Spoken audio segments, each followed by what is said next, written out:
You will hear a number of different recordings and you will have to answer questions on what you hear.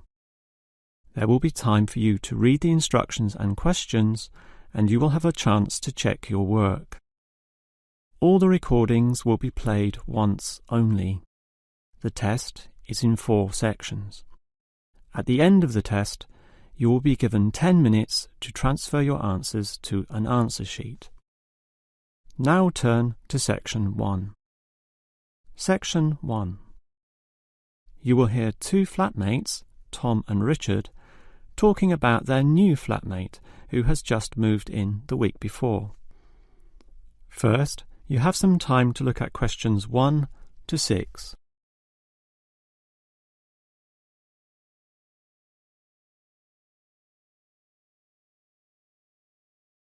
You will see that there is an example that has been done for you. On this occasion only, the conversation relating to this will be played first. Hi, Richard. I'm glad I caught you here. Can I just talk to you about something? Our new flatmate, Anders, is not quite what I had hoped. I was wondering if you shared my concerns about some of his behaviour. The new tenant's name is Anders, so Anders has been written in the space. Now we shall begin. You should answer the questions as you listen, because you will not hear the recording a second time. Now listen carefully and answer questions 1 to 6. Hi, Richard. I'm glad I caught you here. Can I just talk to you about something? Our new flatmate, Anders, is not quite what I had hoped. I was wondering if you shared my concerns about some of his behaviour. Yes, Tom, I know what you mean, but we can't be entirely negative. He has good points. I mean, at least he's quiet. He doesn't play loud music all night or bother others or turn his TV up, disturbing everyone. Sure, he's quiet, but remember our last flatmate? He'd say hi to you and smile and treat everyone politely. In comparison, this new guy is very impolite. He just grunts in reply and sometimes ignores me altogether. I guess that's just his way, just his character. I don't think he realises he's being impolite, and it shouldn't matter to us too much. We can just ignore him too and quietly live our own lives. But his friends are hard to ignore when they visit. I know what you mean, but how often does that happen? I rarely see them, maybe once or twice a month. If they came more often, it might be a problem, but as it is, such rare visits don't matter so much. Wouldn't you say so? Well, I'm not sure, since it's very obvious when they're here because of all the cigarette smoke in the house. It stinks up the place, and you know we don't allow smoking on the premises. Well, I've never seen them doing this. Maybe they do it outside. Perhaps we can talk to Anders about it. Always remember, though, in one respect, he's a good tenant. And it's the most important aspect. The previous flatmate would always pay the rent late. I know what you're going to say. This guy pays promptly. But there's more to being a good tenant than prompt payment. I mean, you need to turn off the TV, clean up your dishes, dress respectably, be polite, and so on. I guess what I'm saying is that basically you need to cooperate with the others, and this new guy fails significantly in this respect. OK, I suppose you have a point there. Before you hear the rest of the conversation, you have some time to look at questions 7 to 10.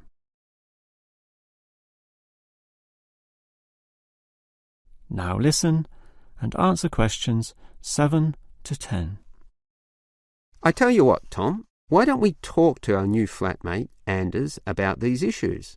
If we throw him out, we'll have to go to all the trouble of finding another flatmate who might not necessarily be much better. So, let's give the current guy a chance.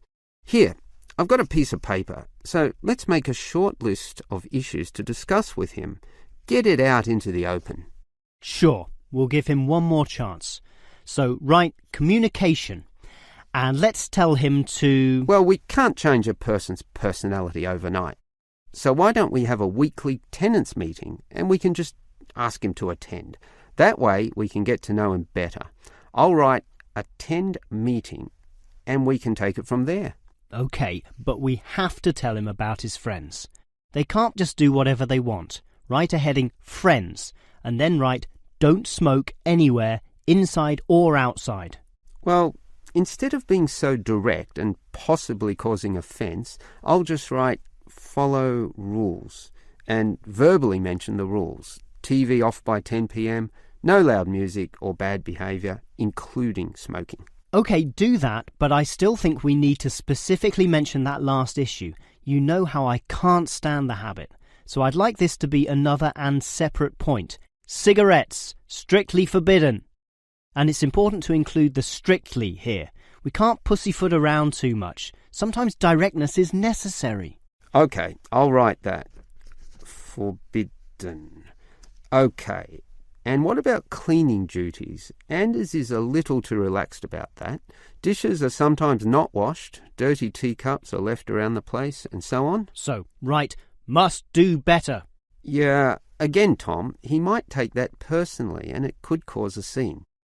I'd rather be general. I'll write must be done and I'll tell him that that's for everyone, not just him. OK? OK, as long as he gets the message. That is the end of section 1.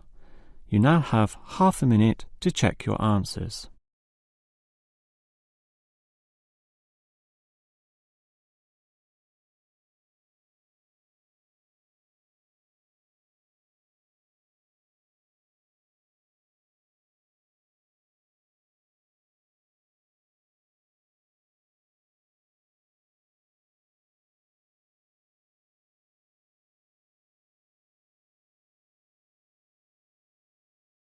Now turn to section 2.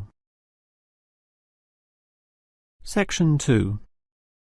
You will hear a first aid officer talking to a group of factory workers about emergency first aid.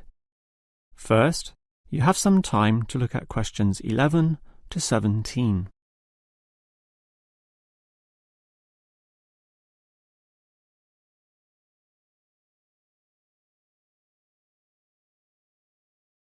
Now listen carefully and answer questions 11 to 17. Hello everyone. Now you know why I'm here. You all work in a factory, and in this environment there always remains a significant possibility of accidents happening, in which case first aid will be necessary. What is first aid? It is the provision of emergency on-site care when an injury occurs, and it is essential for everyone to know, if only simply, the steps which must be followed. There are, of course, minor injuries which may happen, not needing further medical care beyond the intervention of the first aider, but you can never be sure, thus the following steps must always be followed. These can be abbreviated to the words Dr. ABC, in other words, D-R-A-B-C. The D stands for danger, and that's the first issue to keep in mind. When an accident happens, immediately ascertain that the environment is safe. That, for example, nothing else will fall or break or cause accidents. If you, the first aider, are also injured, the problem is even worse. The R stands for respond. You must then ascertain the best response.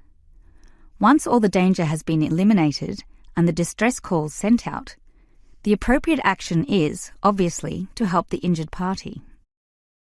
All right, that leads to A, which stands for airway. In order to stay alive, all people need to have an open airway to allow breathing. A conscious person will automatically clear their own airway. But if unconscious, this may not happen. The brain is stopped or hindered from properly directing the body, and, obviously, in the worst case, death can result. For this reason, the injured person is normally put into the recovery position. Placed on the side, tilting the head back and ensuring that there are no blockages in the mouth. To free any such blockages, the back can be slapped or the chest compressed, allowing anything to be spat out. Now that the airway is free, check for B, or breathing. If breathing is not happening or is irregular, the first aider may have to assist with what is technically known as cardiopulmonary resuscitation, or more commonly, CPR. This involves breathing for the patient through mouth-to-mouth contact. while periodically massaging the heart through compressions to the chest.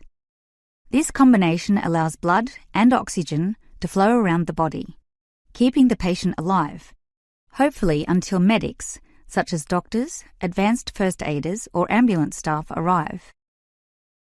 Before you hear the rest of the talk, you have some time to look at questions 18 to 20.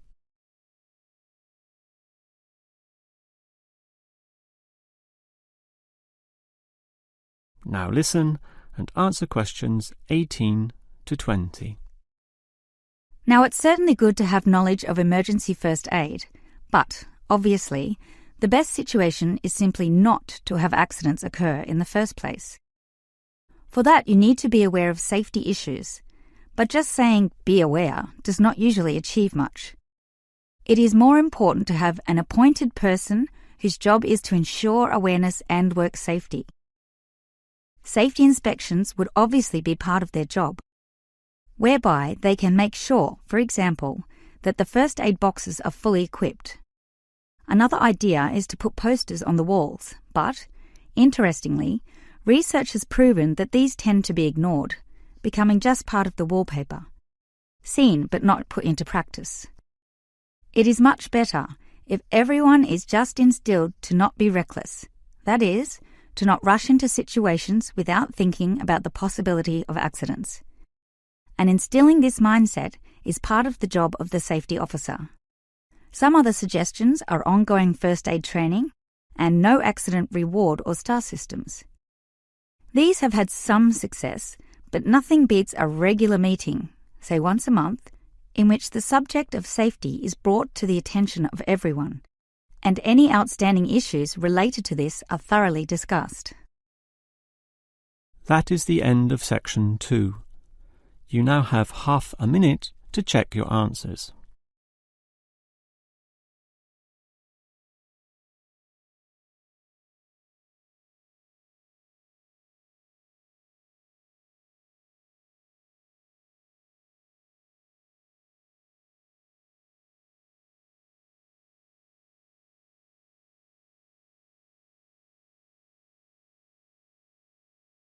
Now turn to section 3.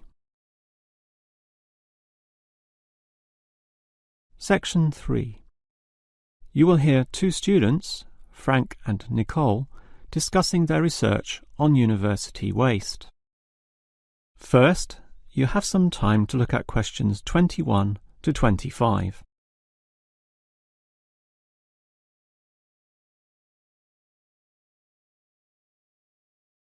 Now listen carefully and answer questions 21 to 25.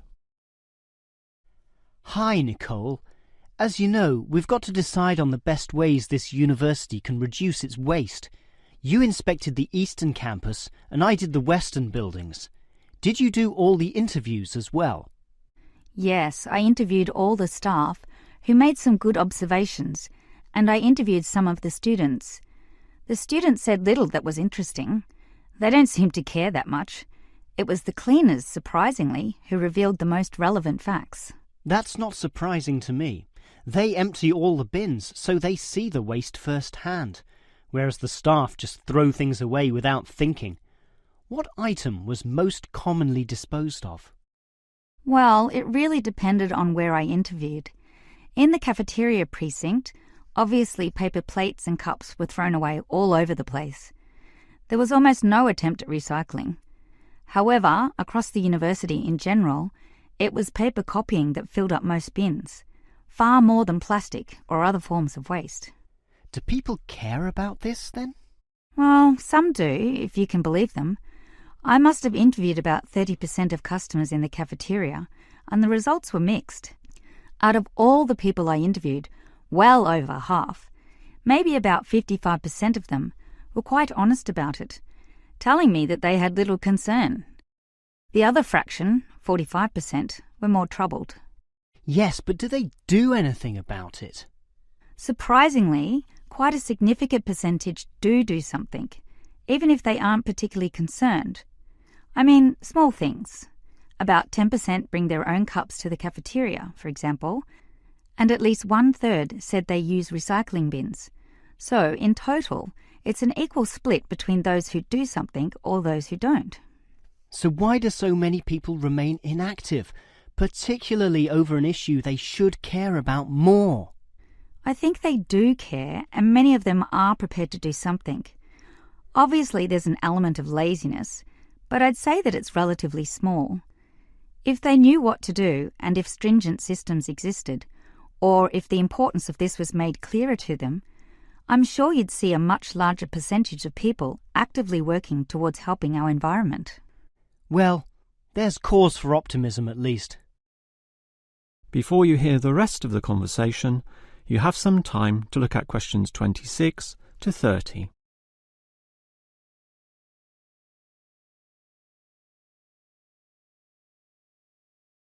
Now listen and answer questions 26 to 30. Clearly then, there's a significant waste of paper here at this university, so I've worked out one practical suggestion which could help reduce it, specifically the waste from the excess photocopying. Let me hear it then. Obviously, for a start, we've got to ensure that people, including the staff, without exception, copy both sides of a page. We can't tolerate single-sided copying. It's just far too wasteful. Absolutely. Just more trees being chopped down. But as people are doing copying, there may be adjustments and practice copying, producing single-sided copies or blank pages not wanted and not intended for use. These need to be deposited into a tray for intended recycling. You know, for recopying onto the blank side of the page. But people don't usually do that. I'm afraid it's just human nature. No matter how unimportant the copying is, they prefer to use fresh paper. Yeah, I agree with you, which is why you need to display these papers right in front of everyone with a clear sign, "Please reuse," to make it easy for them to do so. They still won't do it. I know. That's why you take some of these papers and regularly stack them inside the copier in a special tray once a day, say in the morning. Well, that's getting better, making it easier for them to use the paper. But still, I'm afraid many won't. That's why you allow everyone to select this tray when copying. You distribute numbers or codes to every person, giving them special access to this recycling tray. Every time they use papers from this, it's tallied up to their account. I know I'm sounding a bit negative, or even cynical here, but why should they bother using that tray? Because the person who does the most copying from this recycling tray gets, say, a cinema pass or lottery ticket or some other sort of reward. Ah, right. Now that's a system which might just work. Let's trial it in the office and see what happens. That is the end of section 3. You now have half a minute to check your answers.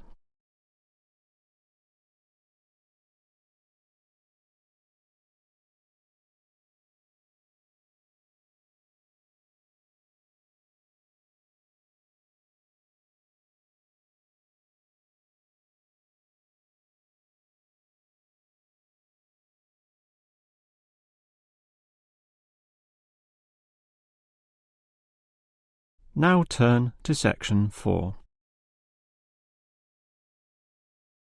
Section 4. You will hear a lecturer discussing techniques for removing carbon dioxide from the atmosphere. First, you have some time to look at questions 31 to 33.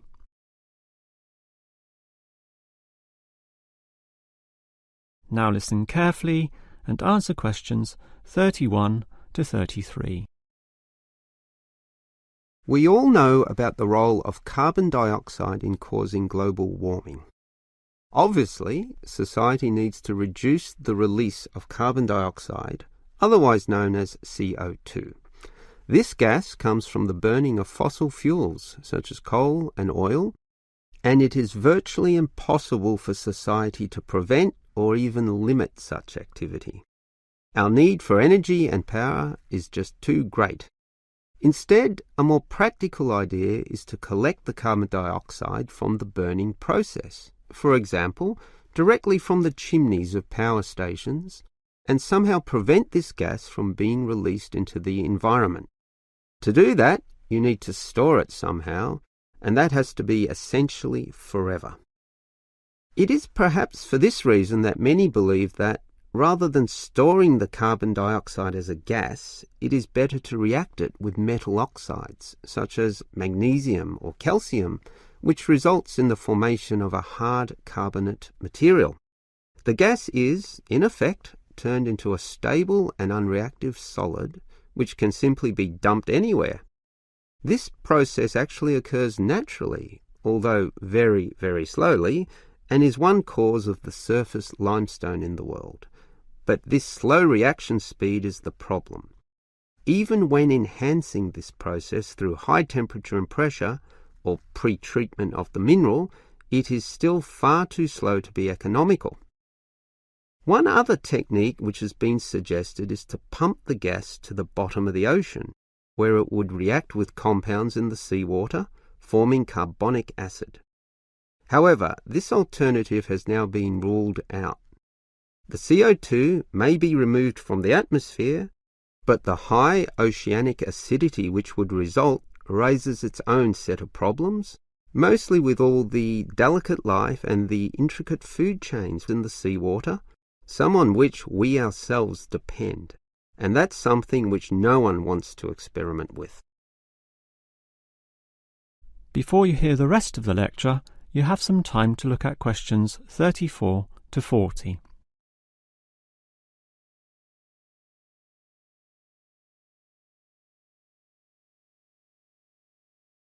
Now listen and answer questions 34 to 40.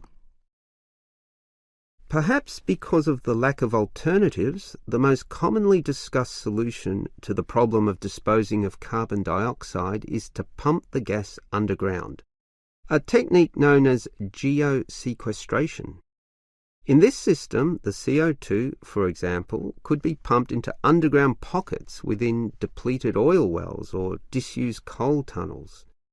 This carries, however, three serious disadvantages, namely the risk of leaks, the considerable costs involved, and finally the unproven effectiveness. Let us look at those three disadvantages in detail. Firstly, there is the risk of leaks. Although the gas would be deep and sealed over by masses of rock and earth, the huge pressures in these spaces would turn the gas into a liquid state, capable of moving through rock fissures or faults. This could allow the gas to eventually be released to the surface. Since CO2 is heavier than air, and thus pushes oxygen aside, such leaks could result in the suffocation of thousands or tens of thousands of people, certainly not a consequence to be taken lightly. Natural CO2 leakage from volcanic buildup has already witnessed such deadly events. The other problem of geosequestration is the cost. The time and effort spent on materials and construction, primarily the pipework through which the gas would travel, does not come cheaply. So, if this system were to be implemented in, say, coal-fired power plants, the extra cost would have to be paid by the electricity user, whose bills would almost double as a consequence. Few people are prepared to pay this much simply to make a small dent on the effects of global warming. And this leads to the final problem. The most basic question is whether geosequestration actually reduces global warming.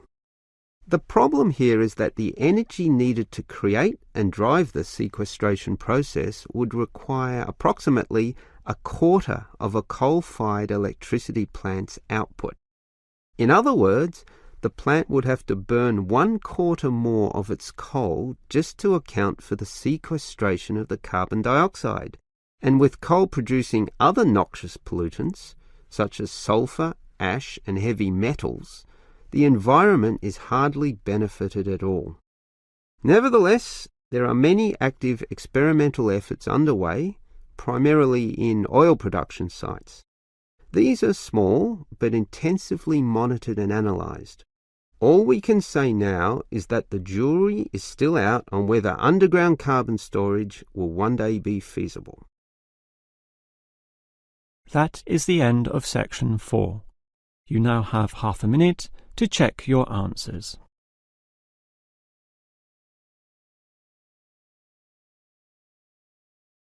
That is the end of the listening test. In the real IELTS test, you would now have 10 minutes to transfer your answers to the answer sheet.